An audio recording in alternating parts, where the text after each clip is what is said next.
child star Gary Coleman, who shot to fame on TV sitcom Different Strokes, died in a Utah hospital. O pequeno ator Gary Coleman era uma estrela mundial. Nos anos 80, suas grandes bochechas, seu jeito esperto e seu bordão conquistaram o coração de milhões de pessoas. Na constelação de estrelas mirins, ele era o que mais brilhava. Mas no auge de sua fama, ele é atormentado por problemas de saúde.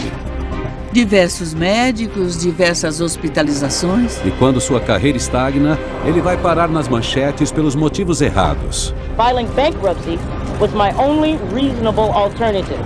Ele ganha a reputação de ser cabeça quente e uma série de prisões acabam acontecendo. Gary, what happened yesterday? As pessoas não o deixavam em paz.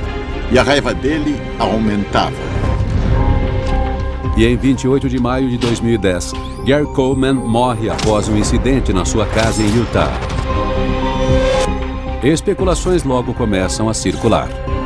There's still not a really clear answer to how he fell and how there was so much blood involved.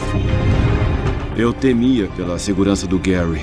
A vida do Gary parecia cheia de conflitos e controvérsias. E parece que a morte dele não foi diferente. Mas será que esta morte repentina foi resultado de um dos muitos problemas de saúde que atrapalhavam sua vida? Ou, como alguns acreditam, foi resultado de algo mais sinistro? Autópsia de famosos. Gary Coleman. O Dr. Michael Hunter é um renomado patologista forense. Ele já realizou mais de 4.000 autópsias. E hoje ele é o legista-chefe de uma das maiores cidades dos Estados Unidos. Trabalhando junto com as autoridades, o Dr. Hunter é especialista em desvendar a causa de mortes misteriosas. O Gary Coleman morreu sob circunstâncias misteriosas. Será que esta é apenas a história triste de uma estrela mirim que teve problemas? Ou será que tem algo mais? Usando todos os registros médicos e policiais disponíveis, eu vou analisar os últimos dias e horas da vida do Gary para determinar exatamente o que aconteceu com ele.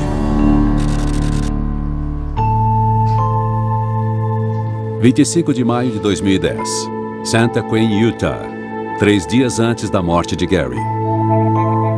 Gary está em casa brincando com seus trenzinhos.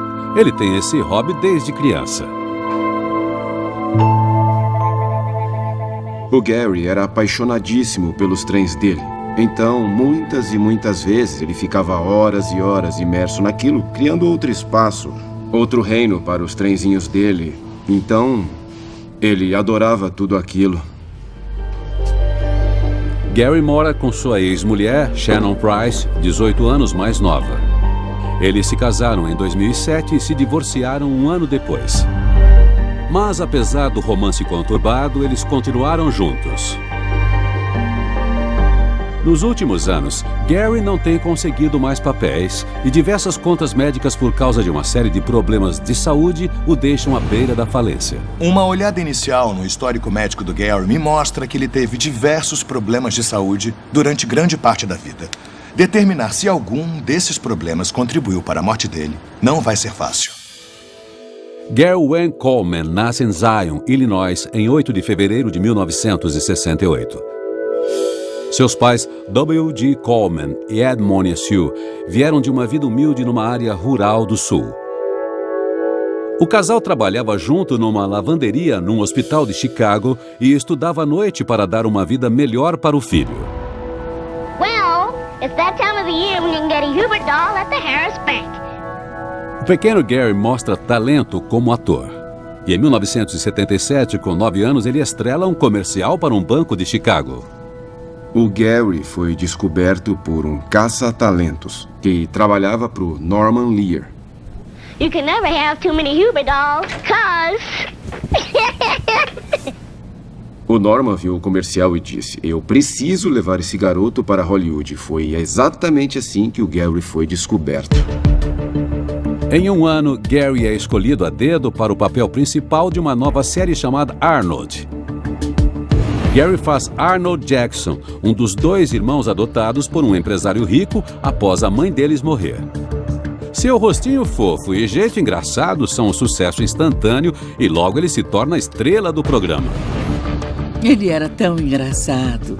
Ele tinha um sorrisão, aquelas bochechas redondas, e ele era um amor. E aí ele falava alguma coisa e você caía na gargalhada. A coisa mais chocante sobre o Gary era a altura dele. Quando adulto, ele só tinha 1,42. Pessoas com essa altura costumam ter uma condição genética chamada acondroplasia, que também é mais conhecida como nanismo. Adultos com essa condição têm uma expectativa de vida normal, mas podem sofrer problemas no cérebro e na medula espinhal. Mas analisando o corpo dele, ele parecia proporcional. Então deve existir outro motivo para explicar essa altura incomum. E eu acredito ter encontrado. A infância do Gary parece ter começado normalmente, mas com 22 meses, vejo que ele foi diagnosticado com nefrite, que é uma doença renal congênita e potencialmente fatal. Ela é causada por um bloqueio do uréter, que é o tubo responsável por levar a urina dos rins para a bexiga.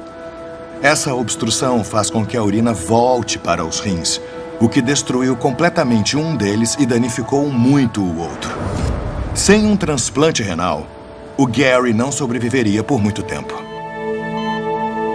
18 de dezembro de 1973. Gary tem 5 anos de idade. Após 2 anos de espera, um doador finalmente é encontrado. Ele passa por uma cirurgia de 7 horas para realizar o transplante.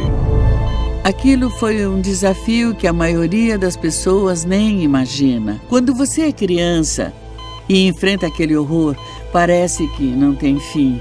Aquilo te acompanha todos os dias. O transplante renal foi um sucesso. Porém, ele teve que tomar imunossupressores potentes para evitar que seu corpo rejeitasse um novo órgão. Uma vez, ele comentou com alguém que tomava tantos comprimidos que precisava andar com uma farmácia do lado. Estou vendo que um dos remédios que ele tomava era a prednisona, que é um esteroide que contém cortisol. E o excesso dessa substância por um longo período faz com que as bochechas inchem, uma condição chamada síndrome de Cushing. Além disso, o mais importante é que crianças que tomam esteroides, especialmente as que tiveram falência renal, têm o seu crescimento retardado. Ossos saudáveis contêm placas de crescimento. Elas permitem que os ossos cresçam durante a infância. Então, quando o rim para de funcionar, o metabolismo do cálcio é interrompido, fazendo com que essas placas de crescimento se fechem prematuramente e os ossos parem de crescer. Eu acho que os efeitos colaterais dos remédios que o Gary tomou, ou sua baixa estatura, não tenham nada a ver com a morte dele. Mas a combinação de nefrite com os esteroides potentes que ele tomava explicam a sua altura e sua aparência única. Se o Gary tivesse rins saudáveis, ele teria tido uma altura normal. Mas é a baixa estatura de Gary, suas bochechas grandes e a habilidade de fazer um papel bem mais novo do que sua idade que o lançam ao estrelato. Ele se tornou uma estrela porque ele tinha uma habilidade de falar uma frase que fazia todo mundo gargalhar. Ele era um gênio autodidata. Em 1981, Gary se torna o ator mais bem pago de um canal americano, supostamente ganhando por volta de $70 mil por episódio. Os pais de Gary largam o emprego para empresariar o filho e ficam com 20% de seus ganhos. O programa é um grande sucesso, mas por trás das câmeras, problemas começam a aparecer. 1983, Estúdios Metro Media Square. Gary tem 15 anos, mas ele está cada vez mais frustrado por fazer papéis mais novos pela pressão crescente da fama e por sua saúde frágil. O Gary sozinho carregava o programa. Ele que mantinha ele no ar. E ele sabia disso. Ele estava cansado de ter que estudar no set. Ele queria ir para uma escola normal. Ele queria ser uma criança normal.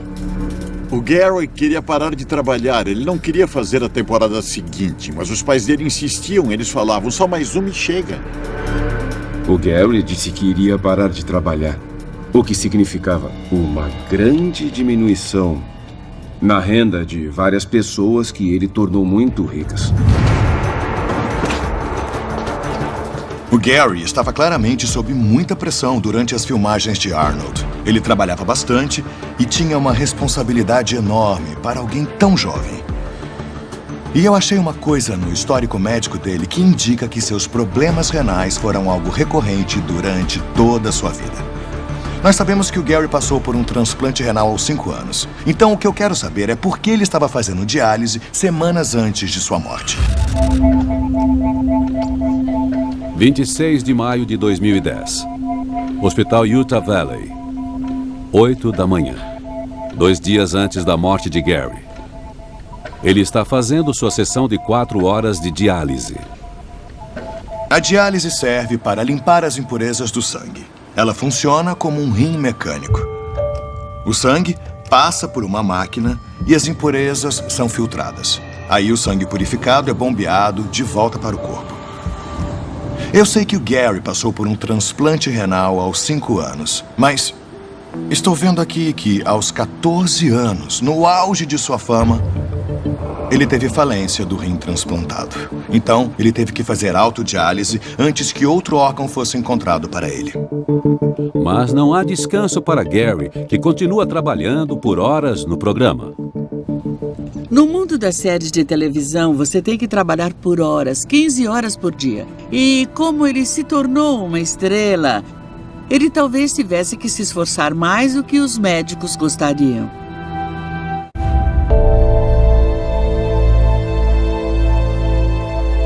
Em 1984, Gary recebeu um segundo transplante, mas este transplante só durou por 13 meses. E na véspera de Ano Novo de 1985, ele teve que retirar esse rim transplantado. Isso significava que ele não tinha nenhum rim funcionando. E explica por que ele estava fazendo diálise dias antes de sua morte. O Gary ficou tão abalado por ter perdido aquele segundo rim que ele não estava a fim de tentar outra vez. Ele não sentia que a ciência tinha se desenvolvido bastante para garantir que ele não teria que se despedir de mais um outro rim. Perder um órgão transplantado é muito traumático. O Gary passou por isso 2 vezes, então deve ter sido tão difícil para ele, porque a alternativa que ele optou, fazer diálise para o resto da vida, é uma prova dessa perda que ele sentiu quando esses 2 transplantes não deram certo. Daí em diante, Gary faz diálise para o resto de sua vida. Desde que eu o conheci, ele fazia diálise 3 vezes por semana. E tudo girava em torno da diálise. Mas ele não reclamava dessas coisas. Ele enfrentava o que tinha que enfrentar, o que era uma parte interessante da personalidade dele. Ele não esperava que tivessem compaixão. Quando a gente filmava com o Gary, depois de ele ter saído da diálise, sério, ele era o melhor Gary possível, sabe? Ele era enérgico, vibrante, ele estava ali realmente com tudo. E aí você ia vendo um declínio. Mas a diálise não é uma solução em longo prazo. A expectativa média de vida de alguém em diálise é de 5 a 10 anos. E o Gary dependeu dela por mais de 25 anos. As toxinas se acumulam na corrente sanguínea e são distribuídas para todos os órgãos vitais. Se esses órgãos forem danificados ou com o tempo pararem de funcionar, é o fim da linha. 3 dias da semana, pela vida toda, ele ficava lá, sentado com um tubo enfiado no peito, tendo que fazer a diálise. E deve ter sido difícil pra caramba conviver com isso. Infecção é outro risco da diálise, porque ela requer acesso frequente à corrente sanguínea. Pessoas que fazem diálise por muito tempo costumam ter canais vasculares criados cirurgicamente para permitir um acesso mais fácil à corrente sanguínea. Isso acontece porque as veias romperiam após tantas picadas com agulhas. Esse método também é eficaz para diminuir o risco de infecção. E o Gary ficou em diálise por 25 anos. Então, obviamente, este é o tipo de forma de acesso vascular que eu esperaria encontrar. Porém, em 2009, 1 ano antes de sua morte, o Gary estava usando um cateter, que é um método de acesso em curto prazo. Não costuma ser recomendado que ele seja usado por mais de 3 semanas. Não tenho informações sobre o porquê disso, mas suspeito que tenha sido por um problema no canal vascular criado cirurgicamente. Então, um cateter foi a única alternativa disponível. Ele sempre tomou muito cuidado para ter certeza de que tudo e todos estivessem limpos, para que ele não pegasse nenhuma infecção. Isso sempre foi uma grande preocupação para ele. Estudos mostram que pacientes que usam o método do cateter ao invés de outras técnicas para ter acesso ao sangue sofrem um risco muito maior de morrer de infecção.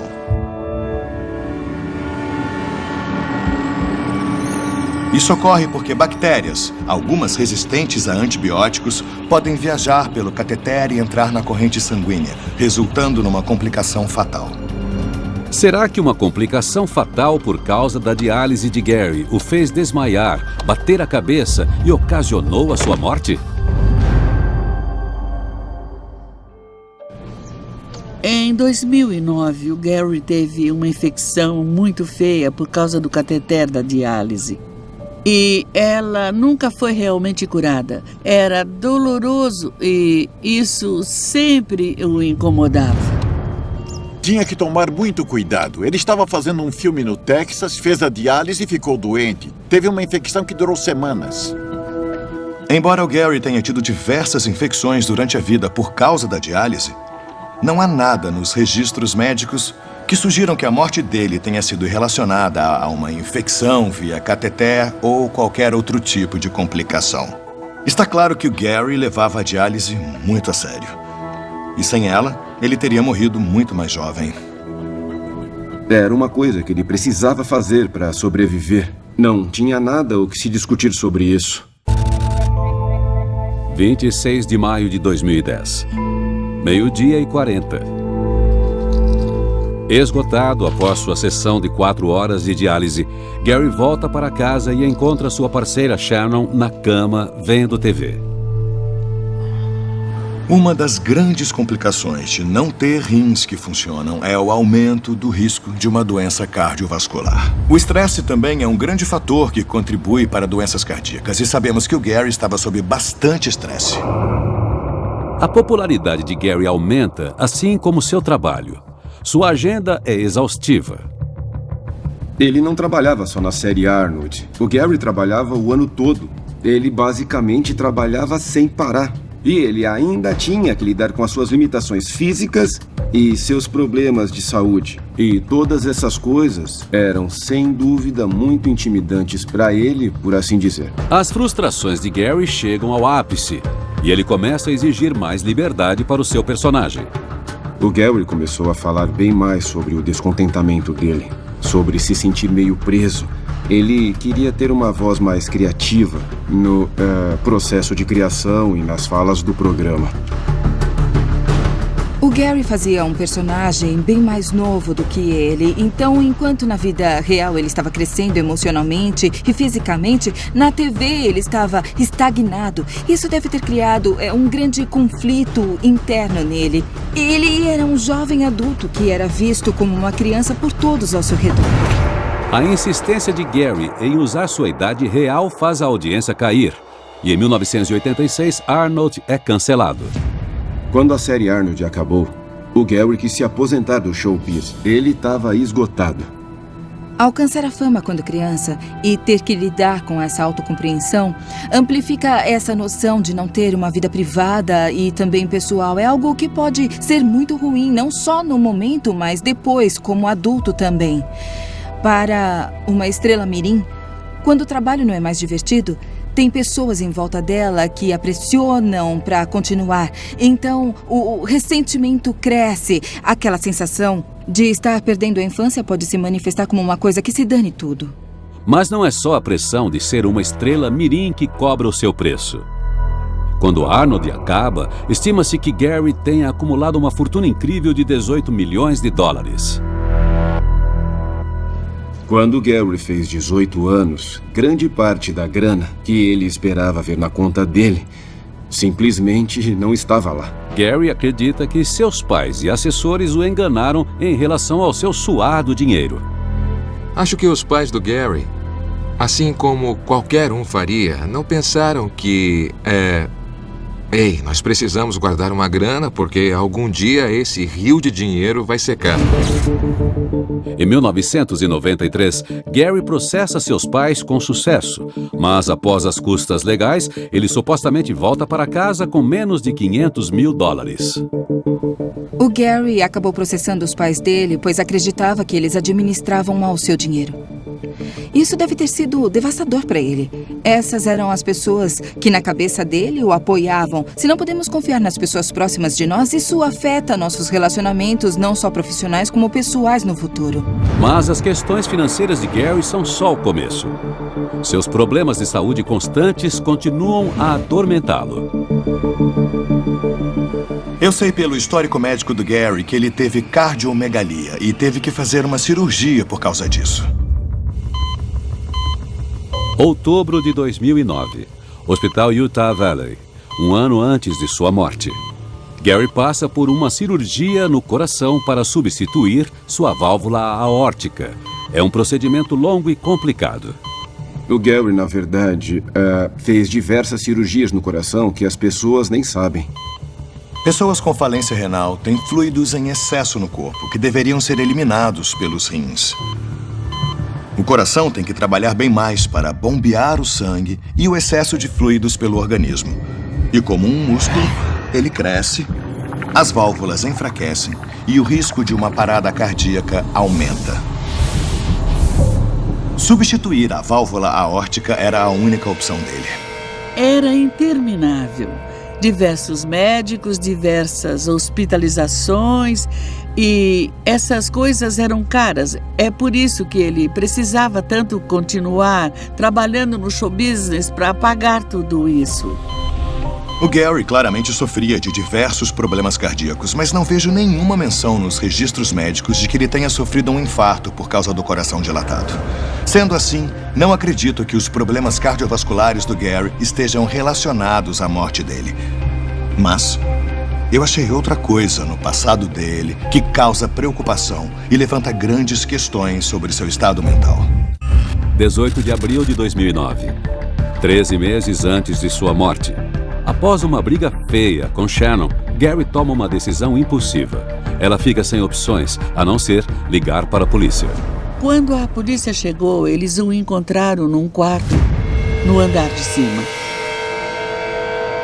Em pé, na cama, com um fio elétrico amarrado na cama e a outra ponta enrolada 4 vezes em volta do pescoço. Ele disse que queria se matar e quando o policial disse, não, deixa eu te ajudar, deixa eu tirar isso de você, o Gary falou, não, me deixa morrer, eu quero morrer, eu quero morrer. Mas esta não é a primeira vez que Gary tenta se matar. Aquela pressão na vida do Gary se tornava imensurável de vez em quando. E, se eu não me engano, ele devia ter uns 13 ou 14 anos quando ele tentou se suicidar pela primeira vez. Era mais do que ele podia aguentar, ter que levantar todas as manhãs e enfrentar os problemas de saúde junto com toda a pressão de ser Arnold Jackson. Os problemas crescentes de saúde não são a única preocupação de Gary. Ele não consegue mais papéis e o dinheiro acaba. I didn't expect you guys at 3 o'clock in the morning. No, I know. We were here for Nicole Richie, but you're a bigger star than Nicole. No, Nicole actually works a lot more often than I do. Ele adoraria ter trabalhado mais, mas não havia tantos papéis para ele. Aos 31 anos de idade, Gary é forçado a fazer uma declaração pública muito difícil. Filing bankruptcy was my only reasonable alternative. Ele não tem outra opção a não ser aceitar um emprego como segurança no set de um filme de Hollywood. O Gary falou sobre ser segurança porque ele não tinha muita grana e precisava de um emprego. Fazer alguma coisa que tivesse um propósito era importante para ele e toda a ridicularização que ele sofreu por ter se tornado segurança foi terrível. Man, get the fuck off our car!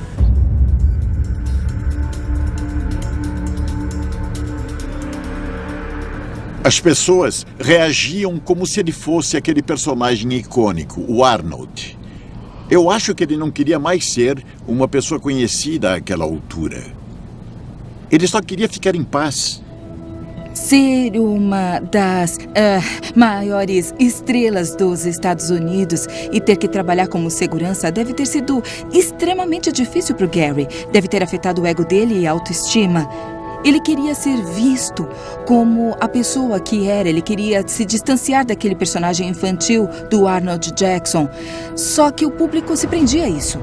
Todas essas coisas causaram uma tempestade perfeita em que não importava a direção que ele olhasse, ele ficava deprimido, ele ficava triste e queria fugir. Em 2010, a estrela mirim Gary Coleman morre após desmaiar e bater a cabeça em sua casa em Utah. Ninguém sabe com certeza como aconteceu a pancada fatal. Agora, o patologista forense Dr. Michael Hunter está investigando e descobriu indícios de que Gary possa ter tirado sua própria vida. Eu já descartei complicações por causa da diálise e problemas cardíacos como a causa direta da morte do Gary. Porém, eu descobri que ele tem um histórico de tentativas de suicídio que começa em 1982. Eu vejo que ele tentou se matar novamente em julho de 2007. Ele ligou para a polícia e informou que tinha tomado uma overdose de oxicodona e queria morrer. A oxicodona é um forte analgésico controlado. É um opioide, como a heroína, ou seja, é um depressor. Se você tomar demais, o cérebro desliga e o corpo se esquece de respirar. Será que o Gary tomou tantos comprimidos que desmaiou, caiu e bateu a cabeça? 26 de maio, 12h48, 2 dias antes de sua morte. Shannon pede para Gary descer e fazer algo para ela comer. Pouco tempo após ele sair do quarto, ela escuta um barulho alto e logo vai investigar. Shannon encontra Gary caído no chão da cozinha com sangue escorrendo de sua cabeça. Chocada com a cena, ela corre para o andar de cima e liga para a emergência. Este é o áudio original da chamada feita por ela. Head is bloody. There's blood all over the floor. I don't know what happened. I really don't know what happened. I just heard this bang and I went down there and he's on the floor. 1h05 da tarde. Como solicitado pela emergência, Shannon volta para a cozinha e dá uma toalha para Gary parar o sangramento. And there's like blood all over and I can't really help him. I have seizures. If I get stressed out, I'm gonna seize. I got blood on myself. I can't deal. 1h15 da tarde. Um policial é o primeiro a chegar no local. Ele cuida do ferimento de Gary enquanto aguarda os paramédicos. Gary está pouco consciente e não se lembra do que aconteceu. 1h30 da tarde. Gary consegue andar com auxílio até a ambulância. Ele é levado às pressas para o hospital. Lendo o relatório da polícia, vejo que o Gary teve uma laceração de 5 centímetros atrás da cabeça. Esse tipo de ferimento é bem inconsistente, com uma simples queda. Entretanto, eu acho que essa queda não teve nada a ver com Gary ter tomado analgésicos controlados, já que eu não achei nenhum sinal de oxicodona nos relatórios da investigação. E mais importante ainda, há relatos de antes das tentativas de suicídio que indicam que o Gary nunca quis realmente tirar a própria vida. O Gary veio até mim e disse: "Ei, eu tomei um monte de comprimidos e... Eu tentei cometer suicídio. Então, será que o Gary estava querendo atenção? Com certeza sim. Se ele realmente tomou alguma coisa que poderia causar a morte, não. Eu acho que foi só um pedido de ajuda, sabe? Por causa do estado de depressão em que ele vivia." Se o desânimo do Gary era genuíno, sem dúvida. Se o desespero dele era real, sem dúvida. Se ele realmente queria morrer, não. Acho que tentativas de suicídio devem ser levadas a sério. A noção de que talvez tenha uma parte da pessoa que ainda queira viver é com certeza real para muita gente, mas chegar ao ponto em que o único jeito de comunicar a sua tristeza é declarar em voz alta essa ideia de que eu preferia estar morto do que me sentir desse jeito é uma coisa que ele estava dizendo alto e claro várias e várias vezes. 27 de maio, meio-dia. 24 horas antes de sua morte. Gary está se recuperando em um hospital há 24 horas, mas os médicos ainda o monitoram de perto. Naquele momento, o Gary estava consciente e lúcido e se recuperava do ferimento na cabeça. O estado de saúde dele não me daria nenhum motivo de preocupação. 4 da tarde, 20 horas antes de sua morte. O estado de Gary se deteriora de repente e ele perde a consciência. Em algum momento, ele entra em parada cardíaca e os médicos lutam para salvá-lo.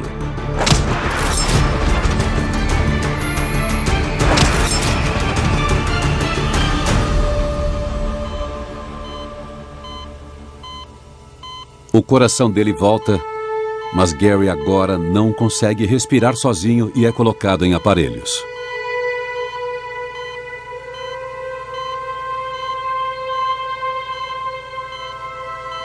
Aproximadamente 48 horas após seu ferimento na cabeça, os médicos informam sua parceira que ele teve morte cerebral e não há nada mais que possa ser feito. Pouco antes do meio-dia de 28 de maio, Shannon Price toma a decisão de desligar os aparelhos.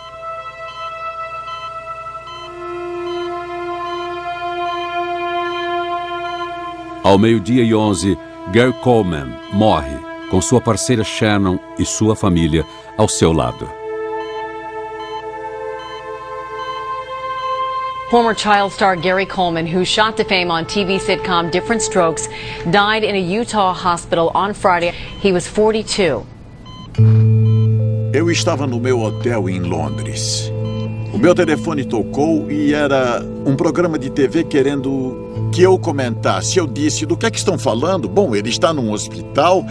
E aí, durante a conversa, ela disse, ele morreu. E foi uma surpresa. E foi muito triste. No momento em que eu descobri que ele faleceu, dizer que eu fiquei devastado, acho que não seria o bastante. Eu estava no meu escritório e foi triste. Fiquei muito triste. Não foi inesperado, mas com certeza foi triste. Tinha alguma coisa, sabe, muito, mas muito errada. É surpreendente que o Gary tenha ido de uma condição estável após uma queda para o óbito em uma questão de dias. Então, se eu realmente quiser desvendar o mistério sobre a morte do Gary, eu preciso responder duas questões cruciais. Primeira, por que o estado do Gary se deteriorou tão rápido no hospital? E segunda, por que ele sofreu a queda para começar? Para responder a primeira questão, achei um documento oficial liberado pelo hospital que diz que ele sofreu uma hemorragia intracraniana, que é um sangramento no cérebro. Veias minúsculas entre a superfície do cérebro e sua membrana externa se rompem, fazendo o sangue se acumular.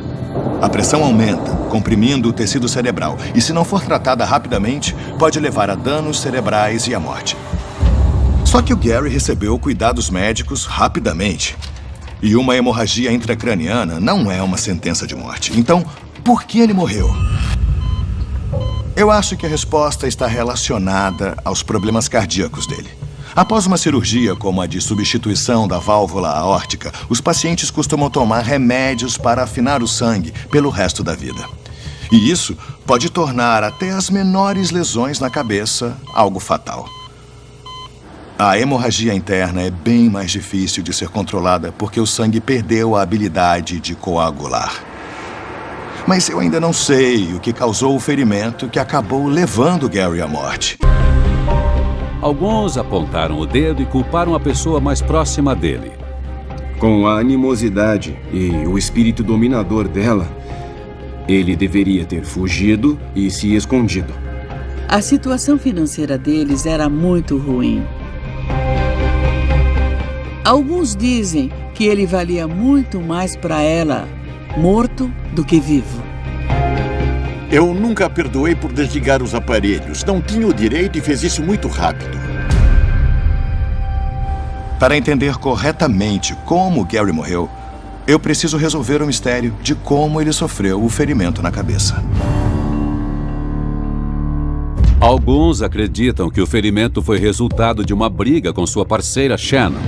Não seria a primeira vez que o casal se agredira. Eles não foram felizes por muito tempo. Eles brigavam como crianças. O relacionamento conturbado do casal faz com que ambos sejam presos por violência doméstica. Gary Coleman sits in the Utah County Jail tonight. He was arrested on a domestic violence assault-related charge. Ela era forte, era dominante. Eu acho que ela era parte do relacionamento que talvez não fosse o melhor pro Gary, porque ele meio que a deixava controlar ele. Após Gary morrer, rumores logo começam a circular. Até a imprensa norte-americana especula sobre a causa de sua morte. And there's still not a really clear answer to how he fell and how there was so much blood involved.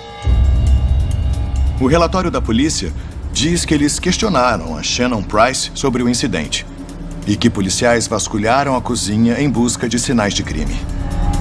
Como houve um trauma na cabeça, o legista conduziu uma investigação, mas não encontrou nada suspeito. Ou seja, vou descartar violência doméstica como causa da morte do Gary. Mas finalmente achei a pista que eu estava procurando. E ela vem do próprio Gary em imagens feitas pouco antes dele morrer. Nelas, ele afirma que prescreveram fenitoína para ele, que é um remédio anticonvulsivante. Do mesmo jeito que um disjuntor cai quando é sobrecarregado, convulsões são causadas por uma sobrecarga elétrica no cérebro. Neurotransmissores disparam mensagens num ritmo muito mais alto. O cérebro não consegue acompanhar e se desliga. Janeiro de 2010. 5 meses antes da morte de Gary. Ele está se recuperando num hospital após ter uma convulsão no hotel de Los Angeles. Ele está na cidade para promover o que seria seu último filme. Ele saiu no dia seguinte e ele estava muito fraco. Ele estava andando com uma bengala e dava para ver um declínio claramente na saúde dele naquele momento, sabe? O Gary sofreu outra convulsão em fevereiro de 2010. Apenas 3 meses antes de sua morte. Isso indica que o Gary tinha um quadro de convulsões. E isso não é incomum em pessoas que não têm os rins funcionando. Após examinar todas as pistas, o Dr. Hunter finalmente consegue descrever como foram as últimas horas de Gary Coleman. O Gary voltou para casa da sessão de diálise, provavelmente cansado e fraco. Ele desceu para preparar uma refeição para sua parceira, a Shannon. Ele começou a se sentir tonto. Dentro do seu cérebro acontecia uma tempestade elétrica de atividades. Mensagens químicas desordenadas causam um desequilíbrio que leva a uma convulsão. O Gary desmaiou e bateu a parte de trás da cabeça no chão duro da cozinha. A pancada repentina rompeu a pele e estourou os vasos sanguíneos que passam pela superfície do cérebro. O sangue começou a acumular no espaço entre o crânio e o cérebro. Aí, o Gary foi levado para o hospital. Ele chegou consciente e lúcido. Mas dentro do seu crânio, o anticoagulante que ele estava provavelmente tomando impediu que o sangue se coagulasse e o sangramento continuou. Conforme o sangue se acumula, ele pressiona o cérebro. Isso limita a chegada de sangue rico em oxigênio no tecido cerebral, causando mais inchaço. Conforme isso continua, o cérebro vai inchando e, sem oxigênio, começa a morrer. A função cerebral rapidamente cai. E, em algum momento, ele entrou em uma parada cardiorrespiratória.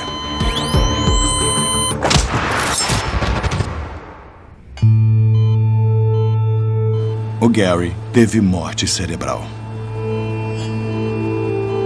Os médicos nunca permitiriam que os aparelhos fossem desligados se houvesse alguma chance dele ter sobrevivido. A decisão de desligar os aparelhos foi tomada. E ao 12:11, ele morreu.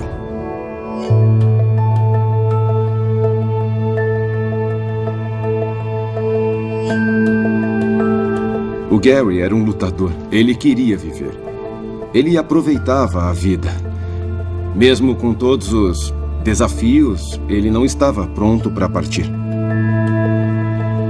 A gente espera tanto das crianças que trabalham nessa indústria e aí, depois que elas crescem, às vezes ela é cruel e esse é o lado trágico da fama. A grande ironia da vida de Gary é que ele sempre será lembrado pelo personagem que ele queria esquecer. Acho que ele nunca falou nada de positivo sobre aqueles anos fazendo Arnold para mim. Acho que foi um tormento para ele. E acho que isso é muito triste. Mas para seus amigos e fãs, Gary Coleman sempre será o adorável Arnold Jackson. Eu adoraria que o Gary fosse lembrado como alguém que realmente nos divertia e como alguém que nos dava esperança com o seu programa. Esse é o legado do Gary. Acho que, sem dúvida, ele deu isso para todos nós e esse é o maior presente que qualquer artista ou qualquer ser humano pode deixar para nós apreciarmos. Versão brasileira, Vox Mundi. Potato.